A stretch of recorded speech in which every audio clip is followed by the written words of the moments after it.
Hello, people. Welcome to another video by Pan India Motors, the multilingual bike review channel where you will be getting reviews in three languages: English, Malayalam, and Hindi. So, we have come up with a bike which is a very recent addition to the Indian motorcycle market, which is the Honda CB300R. But is this bike new to the Indian market?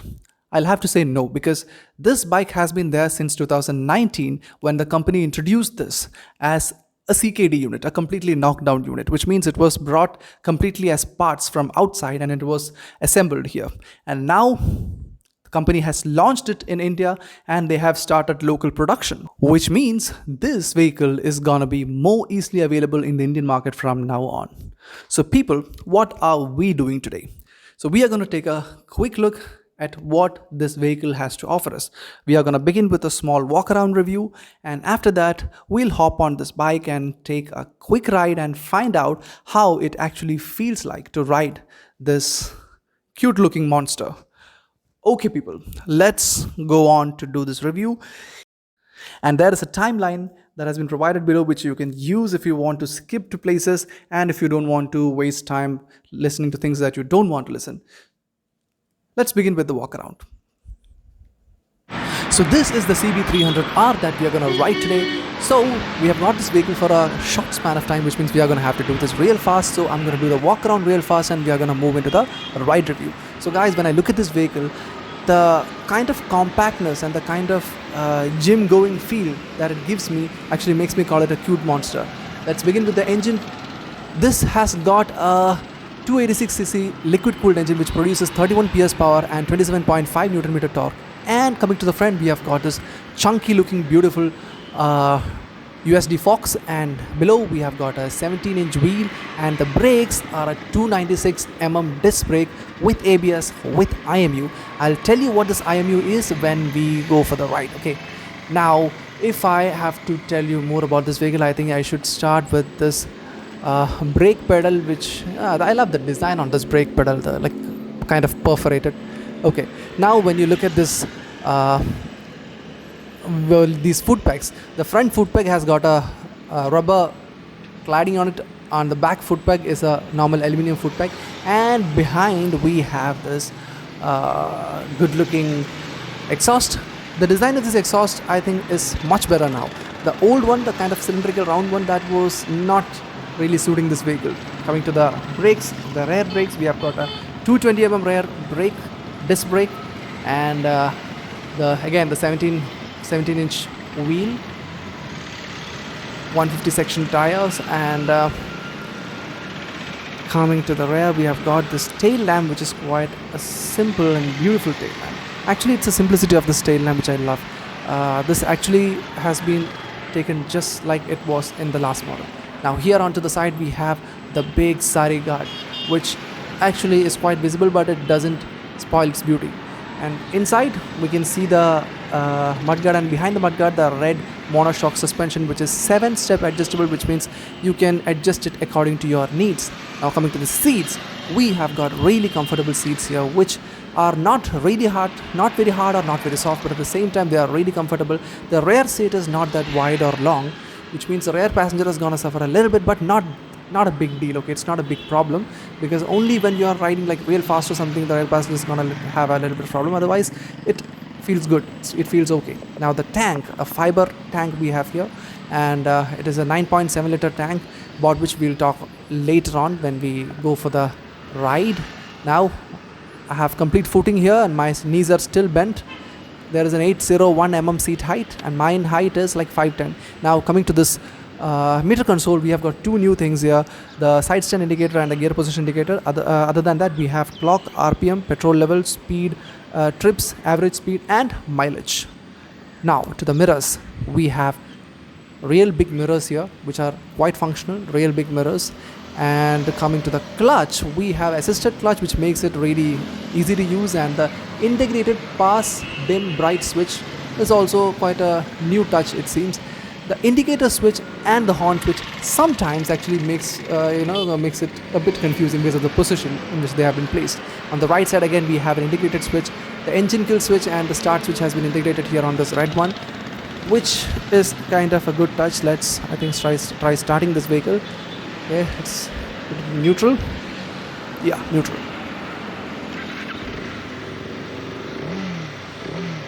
I don't know if you can actually hear the sound, but it's quite a beautiful sound. I actually love the sound, but you will be able to actually get the feel of it only when you go and like witness it directly. Okay, now talking of the aesthetic touches, the aesthetic touches include the red mudguard. Earlier it was not red. Now the red mudguard actually adds to the beauty. Again, this changed exhaust also adds to the beauty of this whole thing. It actually looks quite premium to me. This vehicle actually looks and feels quite premium to me, from the switches to everything, to every body part actually looks premium. So let's talk more of this bike while we are doing a ride. So let's go to the ride review.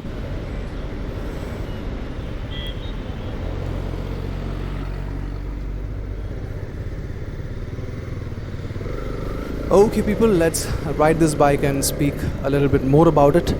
So when you hop on this bike for the first time, or when you start riding this bike for the first time, the thing that you notice, or the first thing that you notice, is the lightness of this bike, because the bike is so light.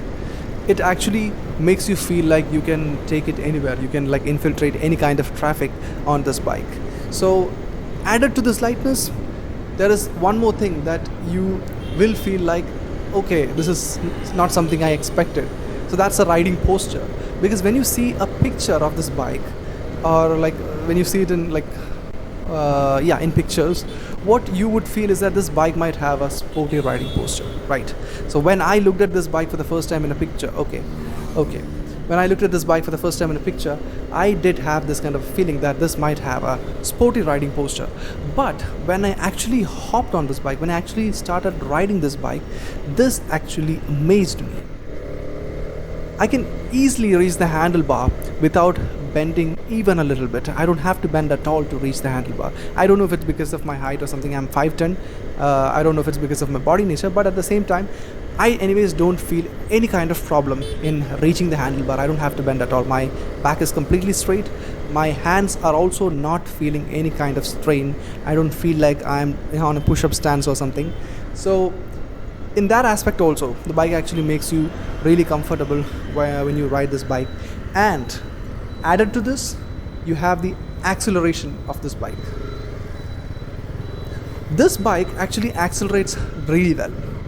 This bike actually accelerates so well that when combined with this lightness and the riding posture and the brakes, you will feel like you can just easily live with this bike.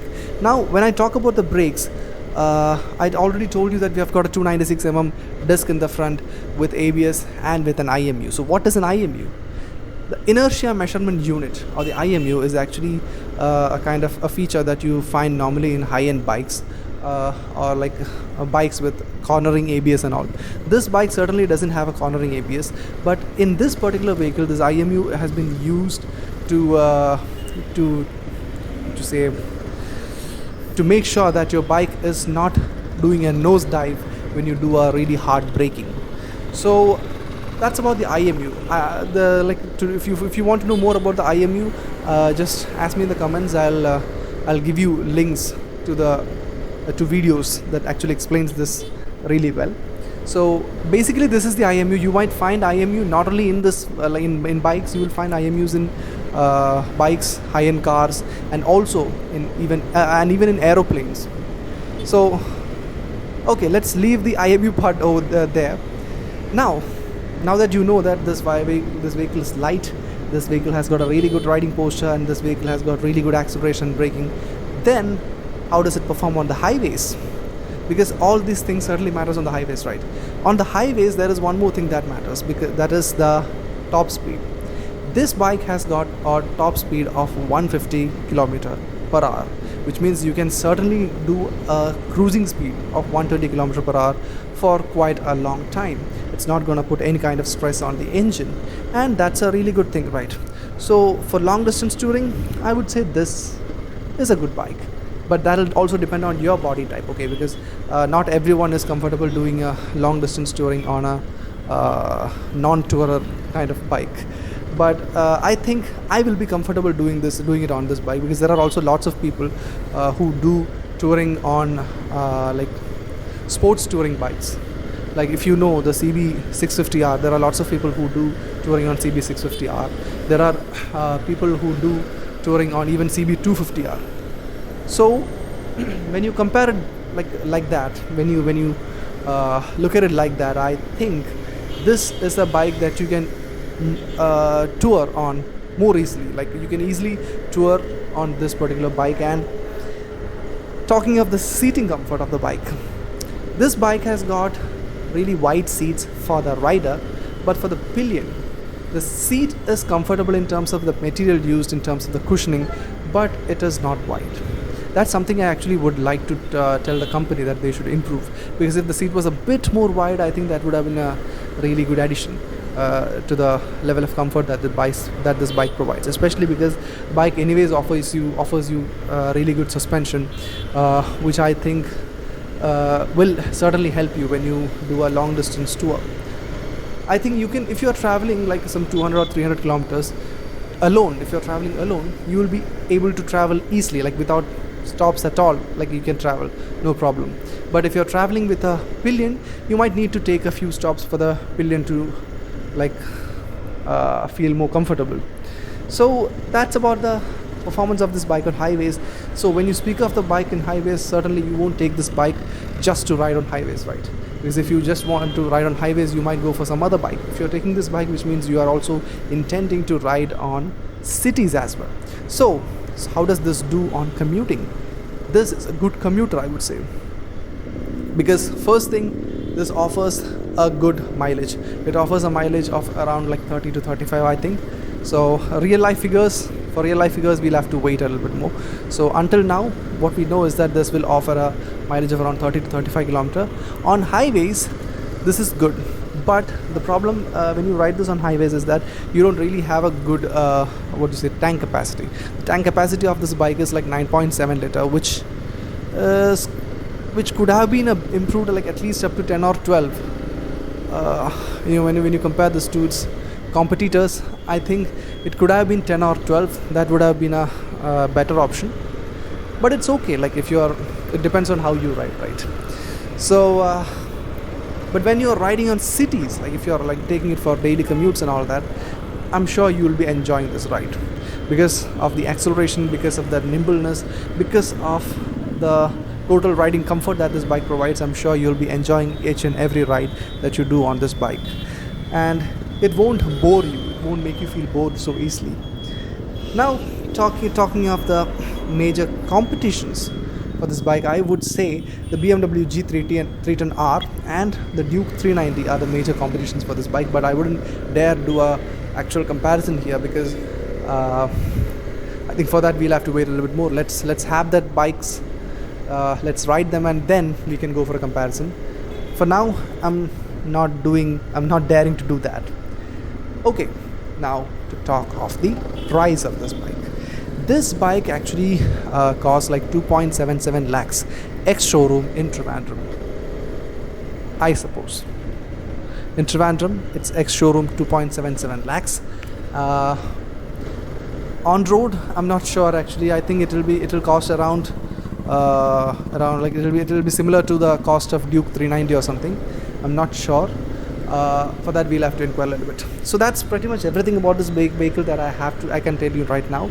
So before closing this video, there is one important thing that I want to tell you, I want to share with you, is that the world is actually facing a really difficult situation right now with the war in Ukraine, which is going to be decisive in many aspects in the future of the world.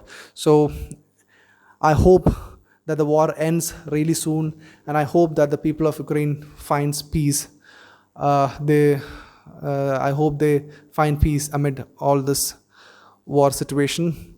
So thank you until we meet next time. Keep smiling. Take care. Bye-bye.